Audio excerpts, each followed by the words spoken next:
देखा ना, मैंने कहा था पाकिस्तान तहरीक इंसाफ जो है वो एक इंतशारी जमात है, उसका काम ही फसाद फैलाना है। आपको पता है पाकिस्तान तहरीक इंसाफ ने क्या किया है?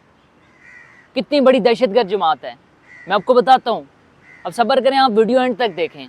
आप पाकिस्तान तहरीक इंसाफ के सपोर्टर हैं, पाकिस्तान मुस्लिम लीग नून के सपोर्टर हैं, पाकिस्तान पीपल्स पार्टी या किसी भी पाकिस्तान की आप जमात से ताल्लुक़ रखते हो, आज मैं आपको दिखाऊंगा वो चेहरा, पाकिस्तान तहरीक इंसाफ का वो भयानक चेहरा दिखाने जा रहा हूँ।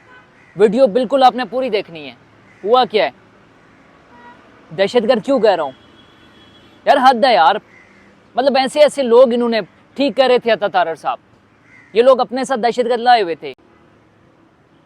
मैं किसकी बात कर रहा हूँ, मैं आपको स्टोरी बता रहा हूँ एक बंदे की, जो आज ये केस में, जो एहतजाज के केस में सुप्रीम को उसको अदालत में पेश किया एक बंदे को।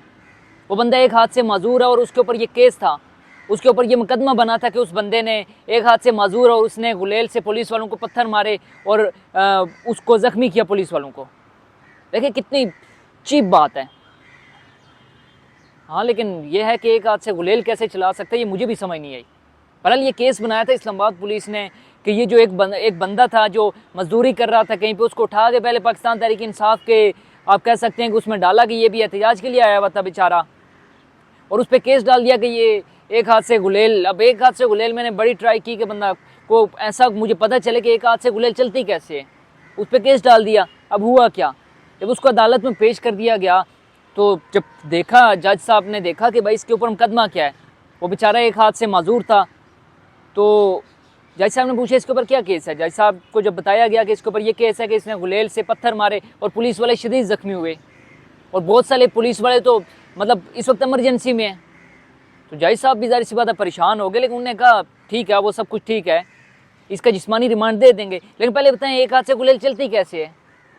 अब वो जिन लोगों ने मुकदमा बनाया था माशाल्लाह इस्लामाबाद पुलिस, फिर बंदा क्या कहे, अब वो कल को केस बना दें कि एक बंदा जो दोनों टांगों से माजूर है किसी पुलिस वाले को पत्थर मार के भाग गया था, तो भाई उसकी टांगें ही नहीं, वो भाग कैसे सकता। मुझे तो इस चीज़ की समझ नहीं आती। अब एक हाथ से गुलेल कोई बंदा कैसे चला सकता है, इस चीज़ की मुझे समझ नहीं आई। खैर जज साहब ने वो मुकदमा सुना, फिर जज साहब ने उस बंदे को बरी कर दिया। अब चलो एहतजाज में जो लोग आए थे, जो इंतशार के लिए आए थे, वो तो एक अलग बात, बड़े इन्हें वेरी सीरियस नोट। लेकिन एक ऐसा बंदा जिसका एक हाथ ही नहीं है, वो गुलेल से अटैक कर देगा, गुलेल से मार देगा। इंतशारी जमात है या नहीं है वो तो मैं आपके साथ एक बड़ी लाइटर नोट वैसे मजाक में बात कर रहा था, लेकिन एक ऐसा बंदा, सोचने की बात हमारे लिए अलमी है कि एक बंदा जो मजदूरी कर रहा था उसको उठा लिया आपने, वो एक हाथ से मजदूर भी है, और उसको आपने एक मुकदमे में नामजद कर दिया, और मुकदमा भी कैसा है माशाल्लाह से देख लेंगे, वो गुलेल से पत्थर मार रहा था पुलिस वालों को। तो अल्लाह ही हाफिज़ हमारी जो इस्लामाबाद पुलिस है उसका। साथ में इसके साथ ही एक छोटी सी स्टोरी आपके साथ में बता दूं कि फवाद चौधरी साहब हैं, उन्हें आज एक बड़ा ही तहलका खेज इंकशाफ किया है। उन्हें कहा कि जो लाहौर हाई कोर्ट के 11 जजेज़ हैं वो, और सुप्रीम कोर्ट के 7 से 8 जजेज़ हैं, वो इस्तीफ़ा देने जा रहे हैं। बहुत बड़ी खबर है जो फवाद चौधरी ने दी है। अगर ये होता है तो जो एक बड़ा ही आइनी बहरान पैदा हो जाएगा पाकिस्तान की जो सुप्रीम कोर्ट है उसमें और लाहौर हाई कोर्ट में।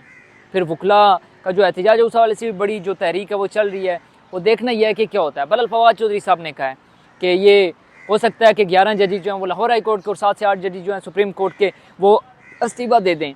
लेकिन मुझे लगता है ये उस सूरत में होगा जब आइनी तरमीम पेश हो जाए और जस्टिस मंसूर अली शाह की किसी और बंदे को जो है चीफ जस्टिस नामजद किया जाए। बहरहाल देखना यही है। तो end of the video comment section में आपने लाजमी बताना है कि आपको हमारी वीडियोस कैसी, आपको हमारी वीडियोस पे आप क्या राय रखते हैं, कमेंट सेक्शन में बताइएगा। चैनल को सब्सक्राइब लाजमी कीजिएगा तो क्या हर आने वाली वीडियो आप तक पहुंच सके। इजाज़त दीजिए, अल्लाह हाफ़िज़।